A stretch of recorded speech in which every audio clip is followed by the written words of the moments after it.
Samantala, sa labas, tatlong figure ang matinding nakikinig. Idinikit ni Lin Yen ang kanyang tainga sa pinto, lalong nagiging komplikado ang lahat. Sina Shuang Nan at Huaya ay parehong mausisa. Paano ba nagkakilala ang tatlong iyon? Biglang kumalam ang sikmura ni Lin Yen. Teka, nagugutom ba ako? Tumango ang dalawa. Ngayong nabanggit mo, nagugutom na rin ako. Natawa si Lin Yen. Ganoon ba, tara kainin natin sila ng magkakasama. Binuksan niya ang supot na ibinigay ni Deseo, at sa loob ay may ilang kumikinang na Serenity Pills. Namangha si Huaya, hindi ba regalo ito ng Young Master? Paano kung bawiin niya pagkatapos nating kainin? Walang pakialam si Lin Yen. Ano bang dapat ipag-alala? Marami pa ako nito sa kwarto ko. Mapapalitan ko rin iyan. Bukod dito, malayo pa ito sa pagtatapos. Sige na, kumain na kayo.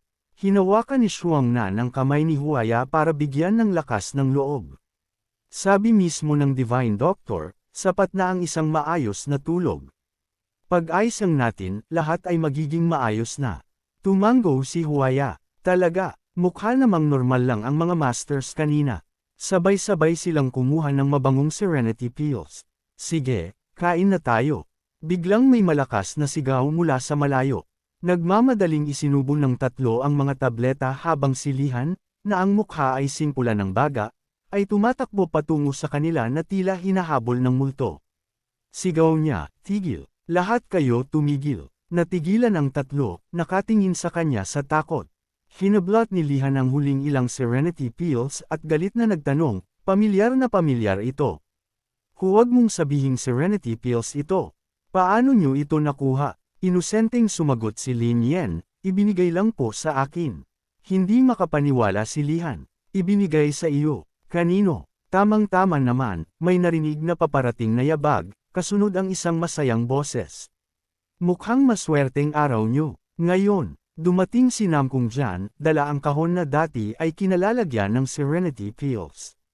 Galit na hiniblot ni Lihan ang kahon mula kay Namkung Jan. Nang buksan niya ito, nadurog ang puso niya nang makitang isa na lang ang natitirang tableta. Nanginginig ang kanyang kamay nang tanungin ang anak, nasaan na ang iba?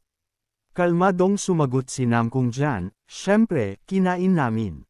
Nanliit ang mga mata ni Lihan, puno ng pamatay na aura. Alam mo ba kung ano ito? Tumawa ng malakas si Namkung Jan sabay turo sa lalagyan.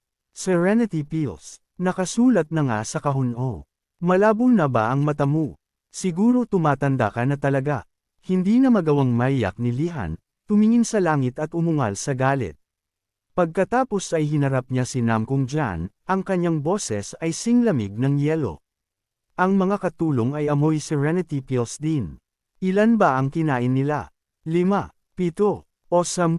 Napaatras si Namkung Jan sa takot, bakit ka nagkakaganyan? Pagkatapos ay idinagdag niya, gets ko na. Huwag mong sabihing pati ang Divine Doctor ay gustong kumain din. Sana sinabi mo na agad, para naipuslit kita ng isa. Dahil sa sobrang galit, lalong nagdilim ang paningin ni Lihan. Isang matinding pagnanais na pumatay ang lumabas sa kanya habang dinudurog ang kahon sa kanyang palad. Sa takot, tumakbo si Namkung Jan. Hindi, sabi ko naman ibibigay ko sa'yo eh. Bakit mo ito ginagawa sa akin? Tulong. Ang ingay sa labas ay nakuha ang atensyon ng tatlong lalaki sa loob ng kwarto. Binuksan ni Deseo ang pinto para tingnan ang nangyayari. Ano bang gulo ito dito? Nakita niya si Namkung Jan, na matagal-tagal na rin niyang hindi nakikita. Punong-puno ng luha ang mukha, nagmamadaling lumapit si Namkung Jan sa kanya, Young Master Deseo. Gusto talaga siyang hanapin ni Deseo, pero nang makita siyang nasa ganitong kalagayan, agad siyang pinagalitan.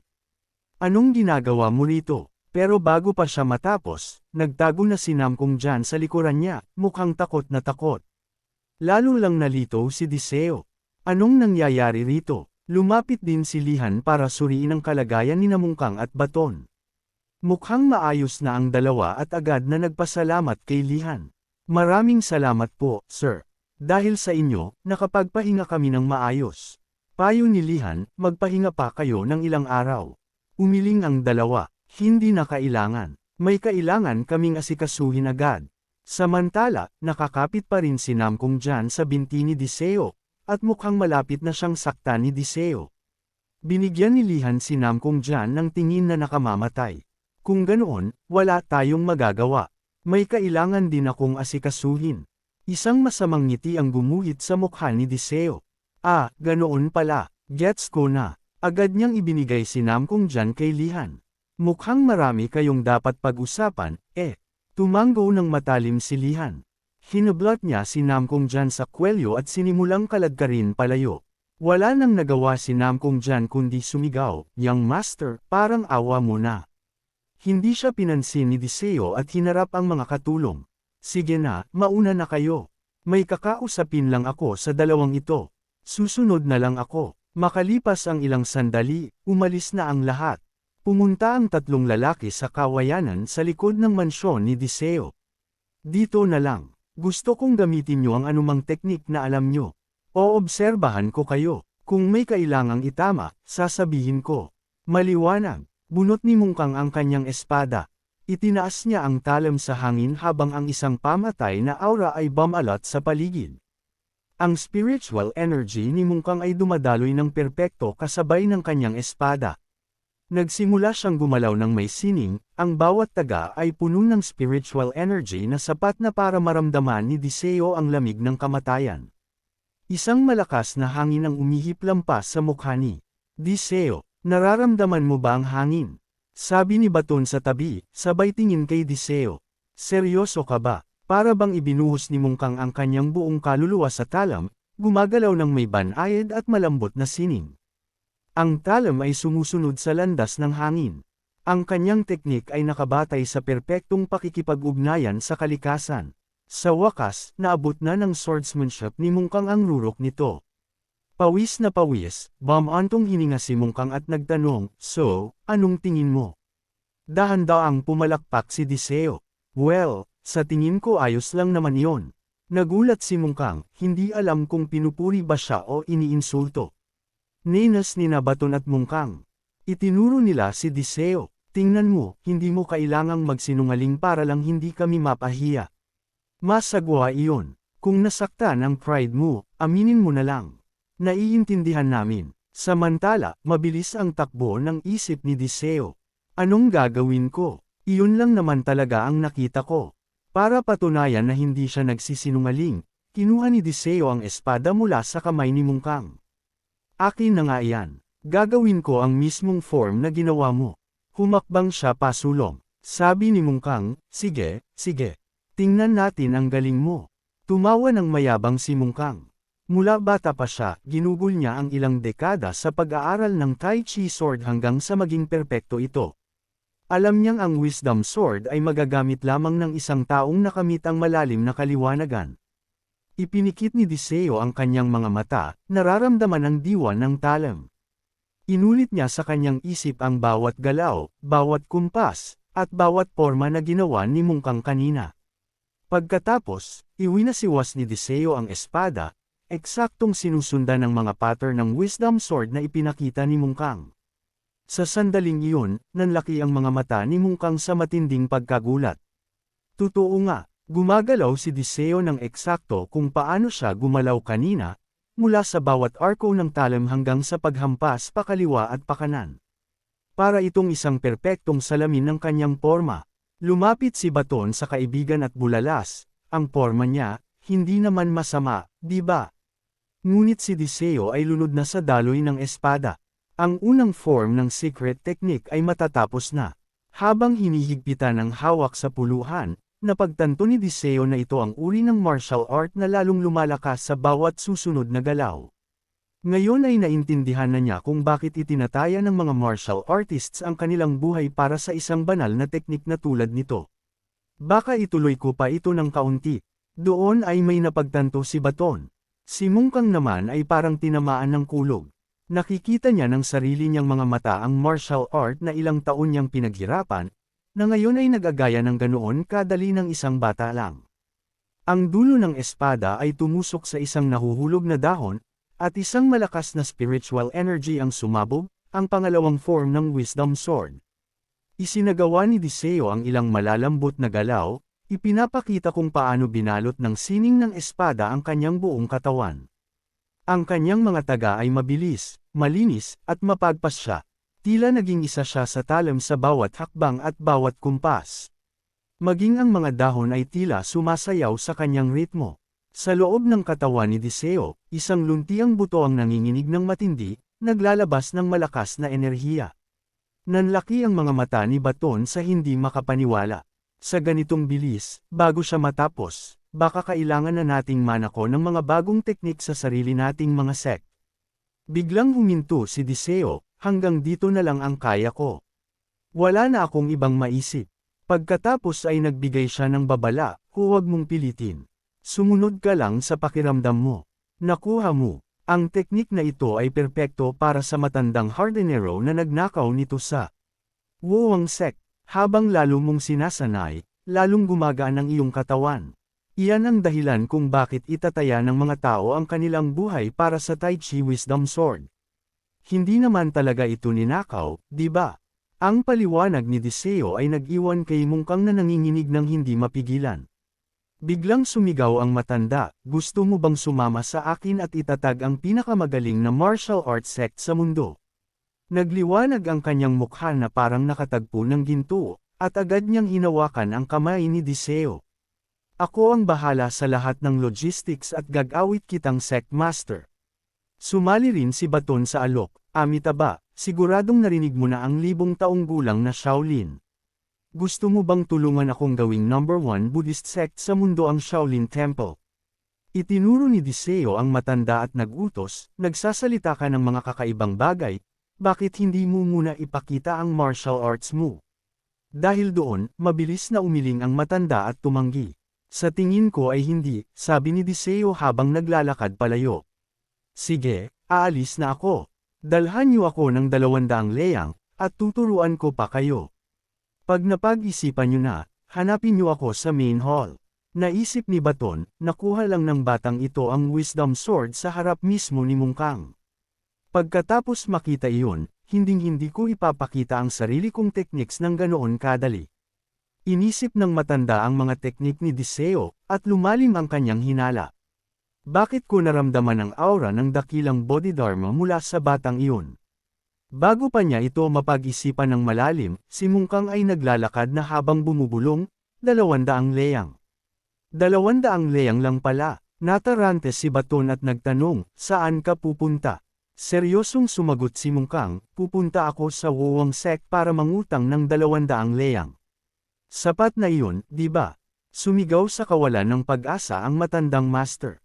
Nawawala ka na ba sa sarili mo? Mabilis na tinapik ni Baton ang balikat ng kaibigan para pakalmihin ito. Ang martial arts na ginugol mo ng buong buhay mo ay nagaya ng batang iyon matapos makita ng isang beses lang. Alam kong nabigla ka. Ang batang iyon ay may talentong pambihira sa mundong ito. Isa siyang henyo, pero bihira ang mga henyo, kaya huwag kang mag-alala. Ngunit parang walang narinig si Mungkang, malungkot ang kanyang mukha. Hindi mo naiintindihan. May kwentong ipinapasa lamang sa tagapagmana ng Chonggi Sword. Bigla niyang naalala ang mga salita ng kanyang master noon. Sa gitna ng madamong bukid, tinawag siya ng kanyang master. Mungkang. Sumagot siya agad, opo, master. Bumantong hininga ang matandang master, puno ng pagkadismaya. Kinuha kita bilang disipulo dahil nakita ko ang talento mo, pero kulang ka sa karakter ng isang tunay na martial artist. Namula si Mungkang, pasensya na po. Hindi na po ako makikipag-away sa mga mas bata sa akin ng walang dahilan, master. Mahinang tinawag ng master ang kanyang pangalan. Mungkang. Opo, master. Nalubog ang paligid sa gintong paglubog ng araw. Nagpatuloy ang kanyang master, ang tunay na martial artist ay hindi kailanman nananakit ng ibang tao. Dahan-dahan niyang binunot ang kanyang espada, sige na. Ngayong ikaw na ang tagapagmana ng Shanghai Sword, sasabihin ko sa iyo ang alamat na ipinapasa lamang sa tagapagmana ng talam na ito. Nagsimulang gumalaw ang kanyang master. Ang espada ay lumilikha ng malalakas na hangin sa paligid niya, kaya nalaglag ang panga ni Mungkang sa pagkamangha. Sabi ng master, sa hinaharap, kapag ang iyong espada ay hindi na lumilikha ng hangin, ang mundo ay manganginig sa ilalim ng talam ng martial way. Sa huli, inosente pa si Mungkang noon at sinabing, master, pag iwi na siwas mo naman ang espada, Siyempre magkakaginhawa o hangin talaga yon. Ngumiti ang master, eksakto. Kaya nga ito tinatawag na alamat. Sa kasalukuyan, naglalakad si Deseo sa daan, lumilipad ang isip. Sabi niya sa sarili, martial path. Bahala na iyan. Ang mundo ay manganginig sa pangalang Namkong. Sumisipol siyang naglakad palayo, habang si Mungkang ay nakatingin sa kanya. Naisip ni Mungkang, napaka-inosente ba talaga ng mga matandang nagsasayang ng buhay sa pag-eensayo. Dapat pala mas mataas na presyo ang hiningi ko. Siguro nakakuha ako ng higit sa 200 taels. Tiningnan niya ang likod ni Deseo nang may panghihinayang. Naiinis si Mungkang. Wala na bang ibang paraan? Ayaw ko sa lalaking iyon. Hinawakan ni Baton ang braso ni Mungkang habang naglalakad sila. Hindi naman tayo pwedeng umakyat ng bundok at mang-hold up ng mga bata para sa pera. Ang 200 taels ay katumbas ng 2 buwang sweldo natin dito. Para sa isang normal na tao, aabutin iyon ng 10 taon para kitain. Ang tanging paraan ay sundin ang planong ito. Dahil doon, sumigla muli si Mungkang. Sige na nga, Terra na. Akala mo ba natutuwa akong makita siya? Samantala, sa Hoi King Kak, isang matinding pag-aaway ang sasabog. Sino ang may hawak ng libro kahapon? Tanong ng isang sumisigaw na boses. Takot na sumagot ang isang katulong, Sir, ang nagsulat po ng huling entry. Nagnitngit ang Vice Master sa galit. Siya na naman. Kalagkarin niyo siya rito. Ilang beses na niyang namali ang mga pangalan. Magkano ba ang benta natin kahapon para magkaroon ng ganitong kapalpakan? Nasaan siya? Isang paos na boses ang sumagot, tinatawag niyo ako. Umungal ang Vice Master sabay turo sa kanya. Tinatawag kita. Anak ka nang, ako ba ang nagtatrabaho para sa iyo? Kahit wala ang utos ng master, may autoridad akong palayasin ka. Ang lalaki ay si Jung Mai, pero parang wala siyang pakialam sa galit ng Vice Master. Tinalikuran lang niya ito. Kung wala na kayong sasabihin, aalis na ako. Sigaw ng Vice Master, bumalik ka rito. Lumingon si Jung Mai, pero para sa Vice Master, ang titig ni Jung Mai ay nagpatigil sa kanya. Napakakatakot na titig, isip niya, sabay baba ng boses. Kung pagod na ang mata mo, sana sinabi mo na lang. Dahil sa iyo, kailangang ulitin ang buong listahan kahapon. Kalmadong sumagot si Jung Mai, humihingi ako ng paumanhin sa pagkakamali. Lalo lang nagalit ang Vice Master. Sinuntok niya ang mesa at itinuro si Jung Mai. Hindi sapat ang sorry dito. Simula bukas, aalis ka na sa Hoi Kimek. Nanlaki ang mga mata ni Jung Mai. Pinapayagan ba ako ng master na umalis? Nataranta ang Vice Master, ako ang magkukumbinsi sa master. Umalis ka na. Hinamon siya ng matanda, sigurado ka bang hindi mo ito pagsisisihan? Sagot ng Vice Master, ang tanging pinagsisisihan ko sa buhay ay ang hindi ko na lamang may ibang lalaki ang asawa ko at ibinigay ko pa ang pera ko sa babaeng iyon. Sa pag-amin na iyon, humagalpak ng tawa ang matanda. Haha, iyan nga ang pagsisising sulit. Lalo itong nakakaasar para sa Vice Lord. Pangahas ang matandang ito na tawanan ang kamalasan ko. Kung hindi lang dahil sa utos ng Master, sana. Bago pa siya matapos, tumigas ang mukha ni Jung Mai. Ang buong katawan niya ay naglalabas ng nakakatakot na aura. Ipaghihiganti kita, sir. Sa tamang halaga ng pera, walang hindi makukuha sa mundong ito. Pero binaliwala ito ng Vice Lord, naging simpula ng kamatis ang mukha sa galit. Hindi mo alam ang darating sa iyo, at may gana ka pang magsalita ng paghihiganti. Kalimutan mo na ang asawa ko, ikaw. Ikaw ang magbibigay sa akin ng heart attack. Alis na. Sa pag-alis ng matanda, nag-iwan siya ng isang huling hirit. Sayang naman. Kung mas matanda lang ang anak ng Vice Lord, napanood niya sanang masira ang sarili niyang ama dahil sa akin. Sa ilang matatalim na salita, napa-foam sa bibig ang Vice Lord sa sobrang galit. Nataranta ang mga katulong. Vice Lord, gising. Doktor, kumuha kayo. Ng doktor, nagmamadali silang binuhat ang Vice Lord palayo. Nang tumahimik na ang paligid, ngumisi ng tuso ang matanda at nag-iwan ng sulat sa mesa. Plano ko sanang ibigay ito ng personal, pero naging komplikado. Ituring mong regalo ito sa pag-alis ko. Ang sulat ay naglalaman ng isang address, ang 3 bahay sa kanan sa labas ng Kusan County. Doon nagtatago ang asawa ng matabang lalaki. Tapos na ang kanyang pakay, kaya naglakad na siya palayo. Saan naman kaya ako pupunta ngayon? Tapos na ba ang utang ko sa master o uuwi na ako? Biglang may nakakuha ng atensyon niya, sina Baton at Mungkang. Magalang na inabot ni Baton ang kanyang kamay. Pwede mo ba kaming pahiramin ng 200 taels? Sagot agad ng matanda, akala ko naman mga pulubi kayo para humingi ng ganoon kaliit na halaga. Nanliit ang mga mata ni Jung Mai. Walang loikong dahilan para hanapin siya ng mga mayayabang na palaboy na ito. Hinaplos niya ang kanyang balbas at ngumisi. Amoy na amoy ko ang malaking pera dito. Naging seryoso ang kanyang mukha. So, kailangan nyo ng 200 taels para sumapi sa young master ng Namkong clan. Inip na iniabot ni Mungkang ang kanyang kamay, kung alam mo na, pahiramin mo na lang kami.